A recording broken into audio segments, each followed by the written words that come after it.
Income tax saving अपना लिए ये टिप्स। तो 10 लाख कमाई पर 1 रुपया नहीं देना होगा टैक्स, जानिए कैसे। Income tax saving tips. अगर आप कोई अच्छी खासी सैलरी पैकेज में हैं या फिर कोई बिजनेस करते हैं तो आपके लिए यहाँ पर पैसे बचाने की ज़बरदस्त जानकारी लें, क्योंकि देश में ITR बढ़ने की तारीख जुलाई में है। ऐसे में पहले से ही लोग ITR बढ़ने की प्लानिंग करते रहते हैं। अगर आप भी टैक्स बचाने के लिए सोच रहे हैं तो यह काम की जानकारी लाए हैं।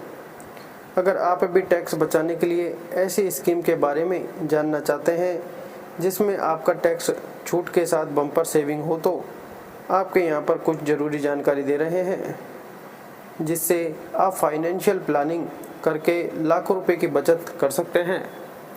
तो वहीं खासकर यहाँ पर आपकी सालाना कमाई 10 लाख रुपए है तो कुछ तरीकों से हम बता रहे हैं कि ऐसी स्कीम में निवेश कर लाखों की टैक्स सेविंग कर सकते हैं। आप फाइनेंशियल ईयर की शुरुआत में ही ऐसी स्कीम में नज़र रख सकते हैं जिससे समय समय पर निवेश कर सकते हैं। दरअसल आपको बता दें कि न्यू टैक्स रिजिम के तहत 7 लाख रुपए तक टैक्स छूट मिलती है। तो वहीं जबकि 5 लाख रुपए तक सालाना इनकम पर ओल्ड टैक्स रिजिम के तहत छूट दी गई है।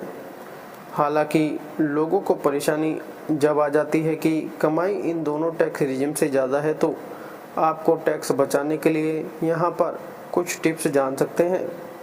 अगर आपकी सालाना इनकम 10 लाख रुपए है तो आपको 30% टैक्स भरना होगा, जिससे पहले से ही आप कुछ ऐसे स्कीम में निवेश कर लाखों का टैक्स छूट लाभ उठा सकते हैं।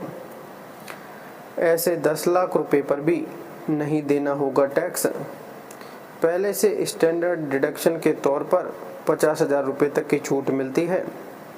इसके बाद में PPF, EPF, ELSS, NSC कई स्कीम में निवेश करके 1.5 लाख रुपए की टैक्स सेविंग कर सकते हैं। नेशनल पेंशन सिस्टम में सालाना 50,000 रुपये तक निवेश करने पर एक्स्ट्रा 50,000 रुपये टैक्स छूट दी जाती है। तो वहीं होम लोन भी लिया है तो इसके ब्याज पर इनकम टैक्स सेविंग कर सकते हैं, जिससे यहाँ पर 2 लाख की छूट मिलती है। अगर इनकम टैक्स के सेक्शन 80D के तहत मेडिकल पॉलिसी लेकर आप 25,000 रुपये तक टैक्स छूट पा सकते हैं। इसके अलावा माता पिता के नाम पर हेल्थ इंश्योरेंस खरीदकर 50,000 रुपये तक का एक्स्ट्रा छूट ले सकते हैं। यहाँ पर इन तरीकों को देखा जाए तो 5.50 लाख में से 75,000 घटाकर 4.75 लाख पर कुल टैक्स देनदारी होगी, जिसमें 5 लाख रुपए ओल्ड टैक्स रिजिम दायरे के नीचे होगी। ऐसे में अगर आपने यह तरीका अपना लिया है तो 10 लाख की सालाना कमाई पर 1 भी रुपये का टैक्स दे होगा। धन्यवाद।